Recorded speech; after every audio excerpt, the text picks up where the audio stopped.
Hi everyone, this is Grace, and today we are going to learn how to decorate this adorable set of lovebird penguins.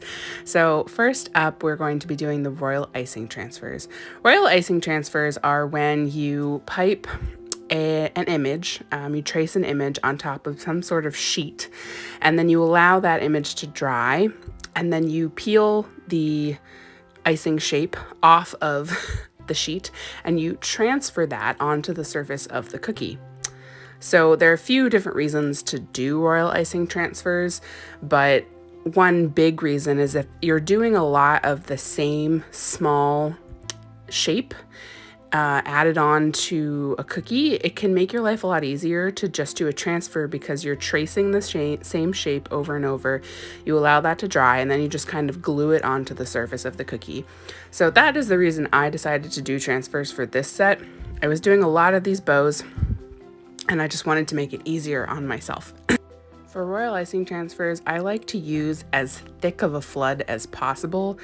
I will admit that maybe even this flood was a little on the thick side, but that helps to prevent craters, and it's just a little easier, I think, to manage such a small space.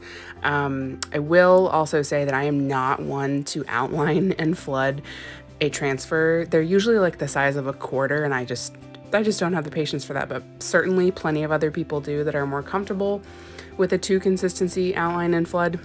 So I am piping on top of old food grade cellophane bags that I just stopped using because I picked a different kind that I liked better. And I like to use this just because I'm using up old food grade plastic that I have. And the sheets that I'm using, I love Maddie's Cookie Co. On Etsy, and I will link the transfers for this in the description of the video, but you can certainly just, use an image or drawing or something that you find elsewhere. And for this bow, I did allow the outside edges to dry first, to crust over, and then I piped the little center bit there. I needed to use the scribe, as you can see here, to help it settle because it was really quite thick. It was almost, I would say, piping consistency. So those transfers, I usually need to allow them to dry overnight. You do not want to peel them off the plastic until they have completely dried. So just keep that in mind. I usually make extras so I can test a couple, but to see if they're dry yet. But that's why I like to do the transfers first, allow those to dry while I am piping the rest of the cookies. So this is the penguin here, and it's a 1 consistency outline and flood.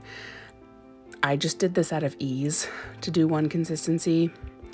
I think this shape is pretty easy to do. If you're uncomfortable with eyeing that center bit, you can always use an edible marker and draw that out so that it's consistent and you just have to just trace the shape instead of freehanding it like I did. So I let that purple crust over, and now I am flooding in with a thick flood this white here.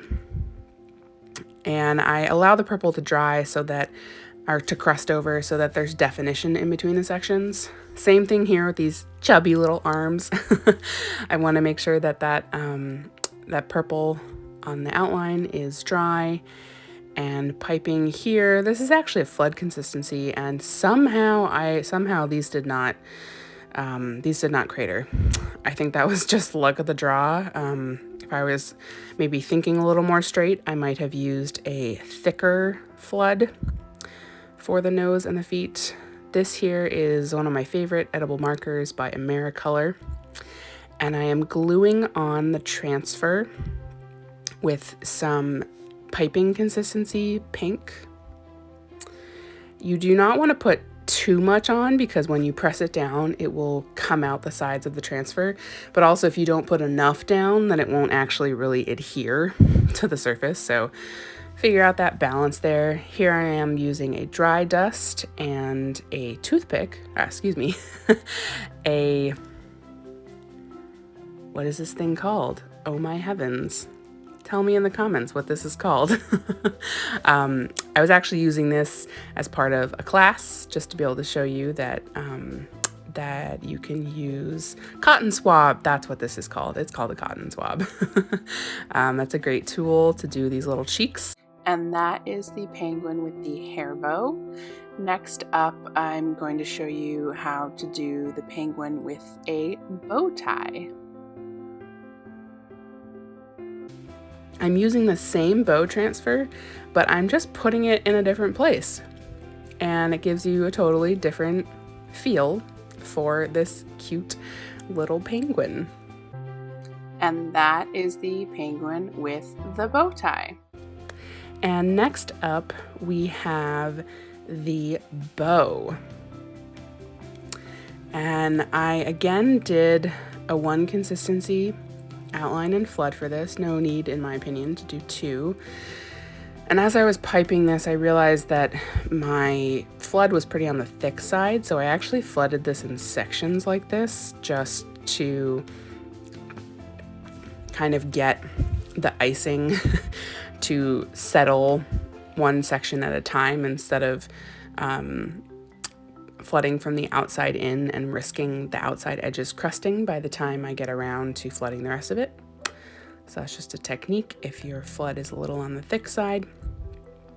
And now I am using a soft peak piping consistency to outline the bow. This just gives a nice little detail on top of the cookie to define the shape and design. I love doing this kind of detail work in the same color as the flood.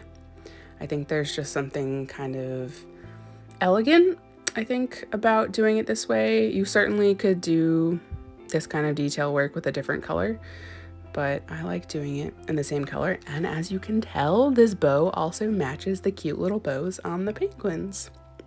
So that is the bow. Up next, we have these crackled hearts. So I call this the crackle technique. I don't know if there's a more official name for it. It is easy and it's hard at the same time. So the hardest part probably is just getting the timing right. Now I am outlining and flooding, with 1 consistency. I do think this maybe works a little bit better with 1 consistency just because then you don't have a dry outline to work with, but I'm sure you can still do it with 2 consistencies. And I'm just spritzing here some edible glitter. I'll link that in the description. And for me, what works is I put these in the dehydrator for 15 minutes.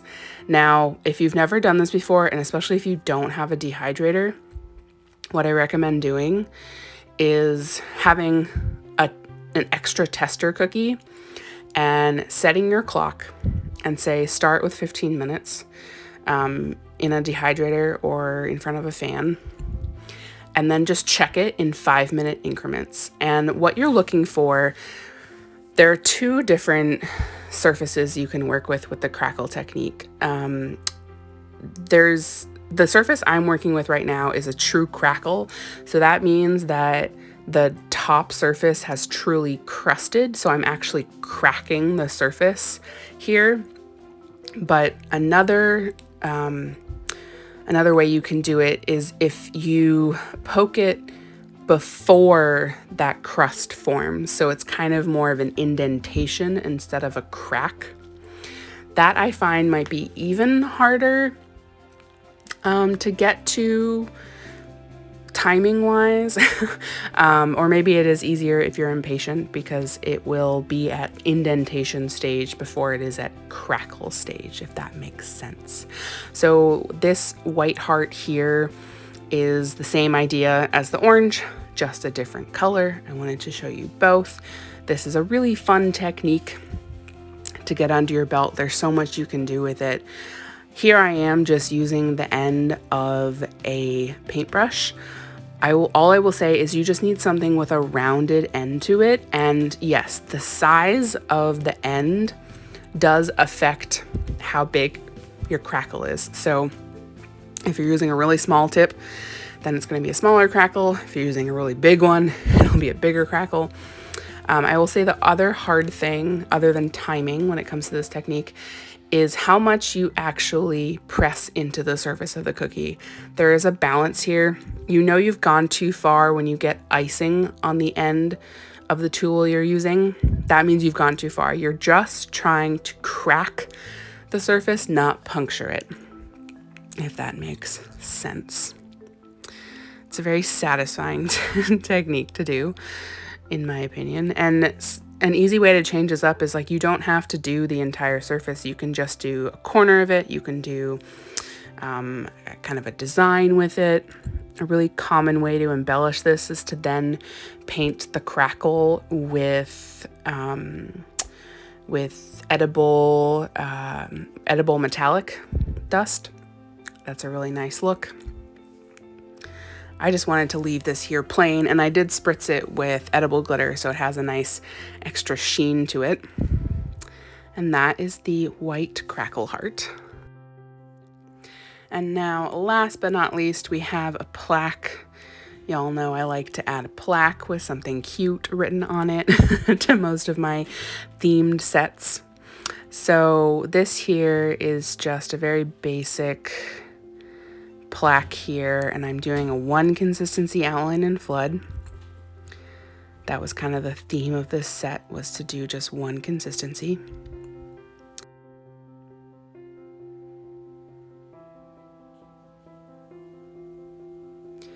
This flood here, it's definitely on the thicker side. You can see because it's kind of settling, but it definitely needs some encouragement to settle all the way. And you want to allow that to significantly crust over, if not maybe completely dry. And then here I am using my projector to project my lettering. This lettering here was custom lettering I had done by a friend who does calligraphy and hand lettering. And I'm using soft peak piping consistency. That's my preferred consistency for writing, although I will say here that this might be more like a medium peak. And the reason I can tell that is that the downstrokes, you can still see the definition in my kind of shaky hand on the downstroke. So that tells me it's probably more like a medium peak, but my preferred is soft. I can live with medium, and 9 times out of 10, I do not use a scribe to settle lettering. Just ain't got time for that, y'all. Ain't got time.